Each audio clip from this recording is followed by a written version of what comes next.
this program tonight. Obviously, this is not the normal setup that any one of us would like to have, but we are certainly make the best of what we got. I want to also take a moment to commend all of the UGA beef team. These guys are absolutely fantastic, the guys and gals from administration down through extension.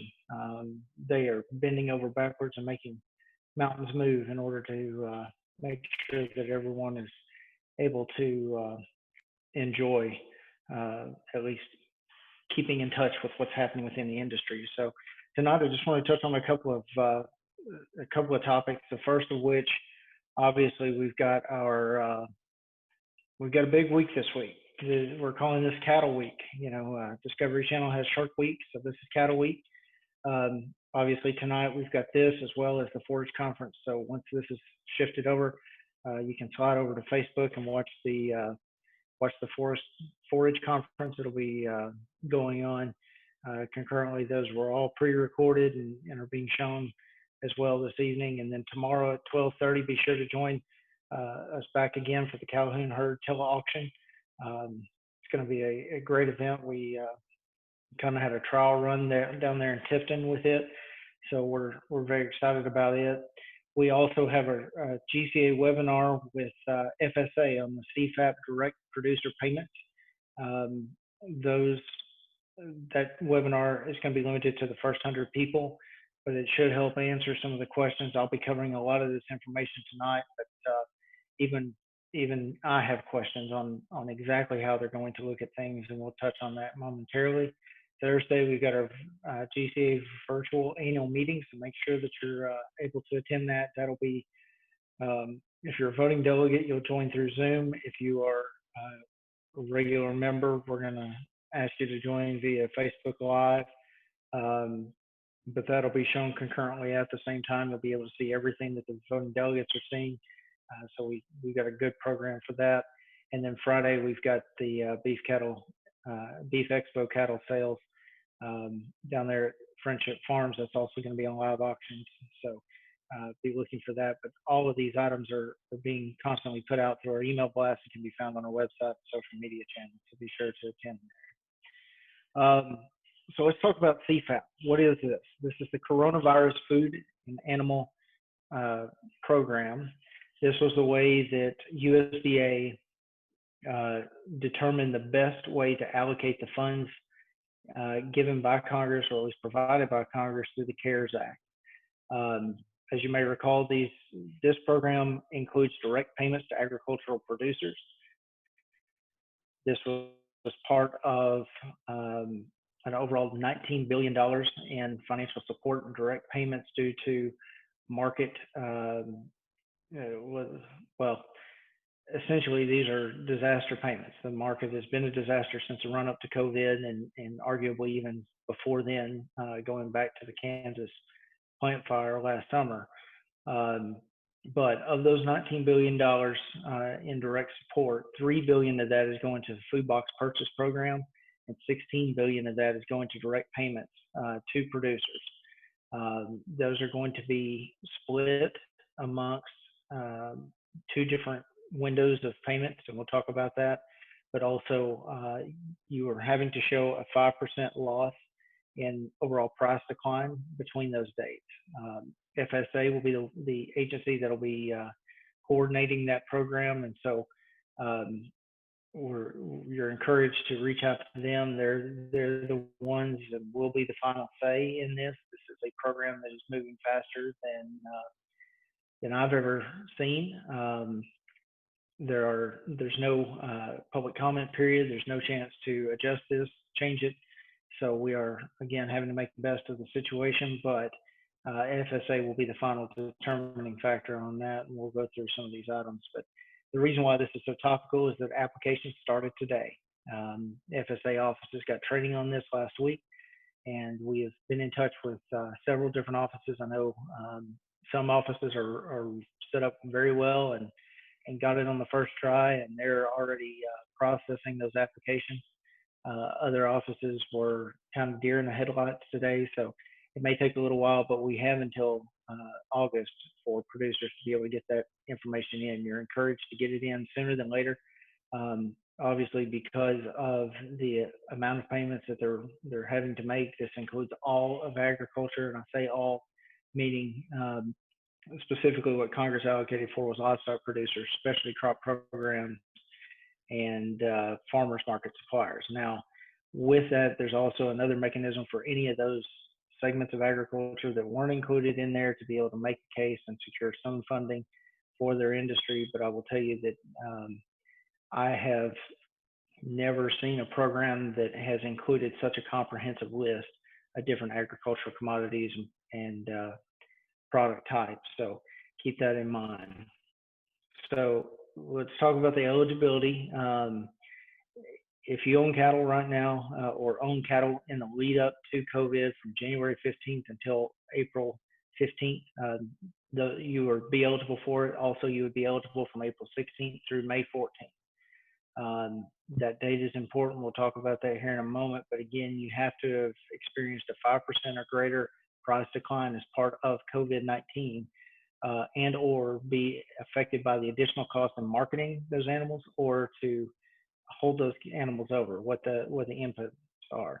So the cattle and payment rates are going to be factored at a per head basis and are defined by the program specifically from what you see on the screen. And I'm glad that we were able to get the slides figured out before this. I know I said pen and paper, but luckily Dr. Alley gave me just enough time to get these slides together. So first of which, they're looking at feeder cattle less than 600 pounds, feeder cattle more than 600 pounds, slaughter cattle that were fed through the feedlot system, slaughter cattle that are mature, those would be your cull cows, and then all other cattle, not including livestock, used or intended for dairy production. And that's a very important component here.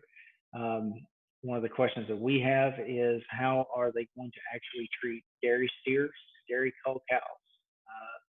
Because those are two very different factors, depending on how it works. The way that USDA initially stated was that they were only going to look at dairy animals as far as fluid milk production only. They were not going to look at them on a per hoof basis or on a per head basis through the beef payment system. So again, we talked about those dates and the ranges of dates. And so the way that USDA is putting this program together, they're using two different buckets of money.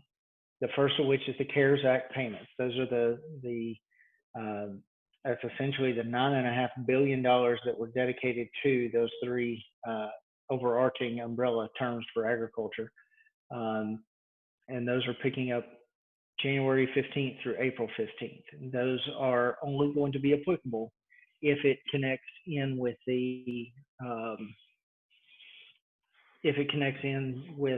you selling your animal during that time. If you held inventory of animals between January 15th and April 15th, you're not going to be able to receive payment. They're looking at that as a separate portion of funding, and that's going to come through the CCC Part 2. CCC stands for Commodity Credit Corporation. That's a funding mechanism within USDA that allows them to borrow and essentially act as the bank with the for agricultural needs and different programs that USDA has. So as you see there on the side, it's $33 all the way down. We realize that this is not nearly enough money to carry those animals forward, especially the ones that producers were holding in the hopes that the market would recover and rebound. And I will tell you that's one of our concerns. Another of our concerns is the date range. If you look at the cattle market in early January, we had a relatively stable cattle market. In fact, it didn't start going down until mid-March and really didn't start to feel the pinch until 1st of April. And so the way that they had to put this together, they had to include all of those different agricultural commodities, and they had to pick a date. And so they looked at the April 15th as kind of that mid-range for all commodity types and groups. And so that's why it got tied in with that. Now, keep in mind, this also does not include poultry. It does include pork, but not poultry. So when I say all of agriculture, that's a bit of a misnomer, but just bear with me. So let's take an example. If you had, let's say you had 100 head of feeder calves that were less than 600 pounds, and um, you sold them to a stocker operator on February 15th, you're going to get that $102 per head payment. If you held those same cattle until April 16th, you're only going to get $33 per head. So it's again, um, it's a little frustrating for us because we weren't able to uh, address any of these changes through a public comment period. We felt like they should have adjusted that, but the Office of Management and Budget, as well as USDA, deemed that this was such an important program that it could exempt itself from that. And so we're making the best of the situation. But keep in mind, these are the payments that you can expect to get from that. So let's talk about how they're going to be calculated. They're looking at the sum of the producer's number of livestock that were sold, again, at the first part multiplied by the above payment rate that we just talked about, and then looking at the highest inventory number of livestock between April 16th and May 14th, multiplied by the column on the right. So I think we walked through that fairly well with the example, but we can always revisit that during questions in a moment. The single payments are going to be made to producers. Again, they're looking at two different buckets, but producers are not going to receive checks from one bucket or another. They're going to get one check from USDA. Now, as part of that, they're looking at payment limits of $250,000 per person or entity. If you're a corporation, limited liability corporation, limited partnership, you may qualify for an additional payment limit. But there has to be active labor and specifically personal labor for personal management of the farming operation. Some of the specific items that producers are going to have to supply or provide to FSA is your contact information, your personal information, including your tax ID number, your farm operating structure, your AGI or adjusted gross income, as well as direct deposit information to enable payment processing. There are some required forms that you're going to have to complete in order to be eligible for this. This is a list of them.